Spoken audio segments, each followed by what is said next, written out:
Halo semuanya, pernah kepikiran nggak sih gimana caranya masyarakat zaman dulu bisa memahami kerumitan dunia dan alam semesta ini, padahal mereka cuma mengandalkan gaya visual dan pengamatan alam sehari-hari?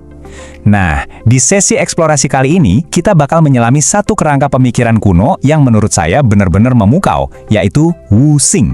Yuk kita mulai!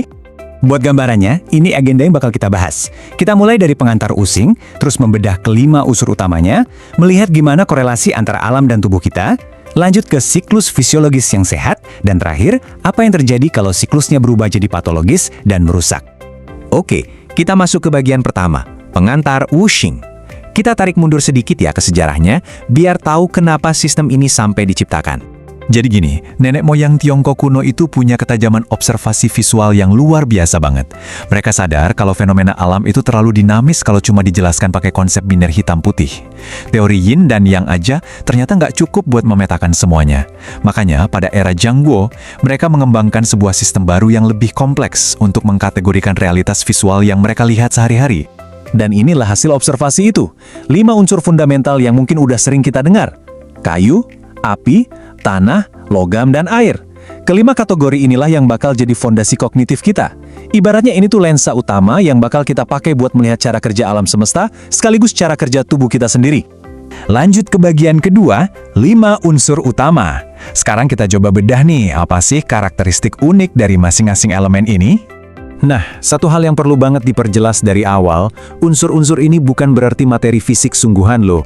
Ini tuh lebih ke metafora visual. Mereka meminjam sifat dari materi-materi tersebut berdasarkan apa yang bisa dilihat di alam. Coba bayangin pohon yang tumbuh menjulang, nggak mau dihambat, nah itu sifat kayu. Terus sesuatu yang panas, terang dan apinya berkobar ke atas, itu jelas api. Atau sesuatu yang mengalir turun, mendinginkan dan melembabkan, pasti air. Ini benar-benar cara yang cerdas banget buat mengkategorikan perilaku alam. Masuk ke bagian ketiga, di sini mulai makin menarik karena kita bakal lihat gimana pemahaman elemen tadi dibangun jadi sebuah peta raksasa dari makrokosmos alam semesta langsung ke mikrokosmos organ tubuh kita. Contoh paling gampangnya, coba perhatiin gimana arah mata angin dipetakan sama elemen ini. Di timur, matahari terbit kan, cahayanya bikin tanaman tumbuh ke atas. Sangat logis secara visual kalau timur itu diklasifikasikan sebagai kayu. Sebaliknya, di barat matahari tenggelam. Pergerakan turun ini divisualisasikan identik banget sama sifat logam yang berat dan tenggelam ke bawah. Make sense kan? Kalau kita susun semuanya, kita dapat matriks yang jenius banget nih. Coba lihat gimana musim, organ tubuh, sampai emosi kita itu saling terhubung. Misalnya nih, emosi marah yang gampang meledak dan gak suka dikekang, itu disamakan dengan sifat kayu. Dan karena dalam perobatan tradisional Tiongkok itu hati bermanifestasi pada mata, maka mata otomatis masuk ke kelompok kayu. Ini tuh sebuah cara visualisasi sistematis yang luar biasa rapi. Sekarang di bagian keempat, siklus fisiologis yang sehat. Setelah kita tahu petanya, kita perlu tahu aturan mainnya. Gimana sih elemen-elemen ini bergerak biar tetap seimbang? Ada satu kutipan mendalam dari Zhang Jingyue, pakar kesehatan masa lalu. Intinya gini, keseimbangan itu bukan sesuatu yang diam atau statis. Keseimbangan itu super dinamis. Buat bisa seimbang, kita butuh 2 hal secara mutlak.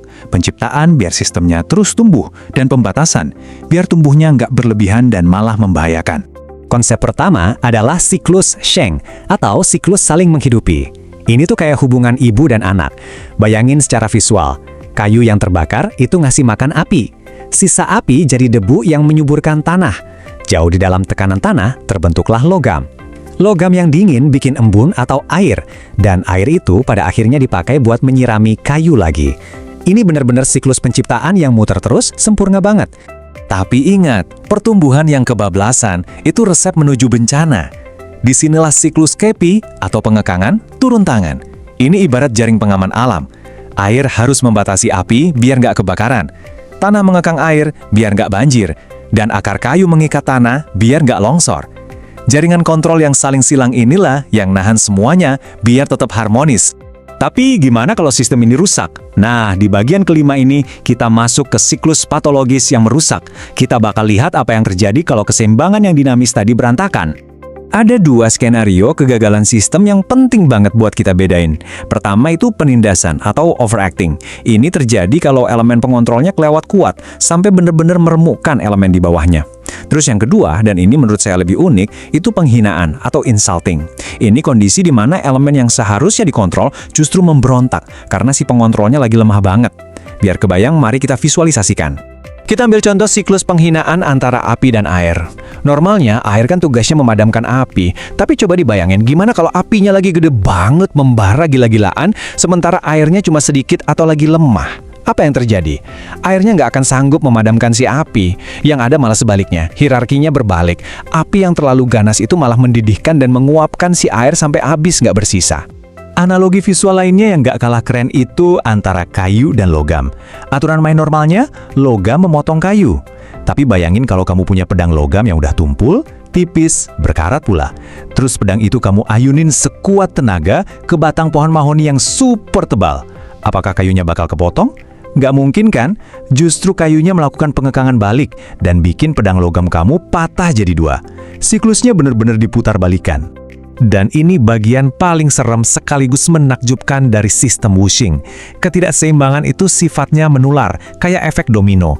Misalnya tanah lagi kelewat kuat nih.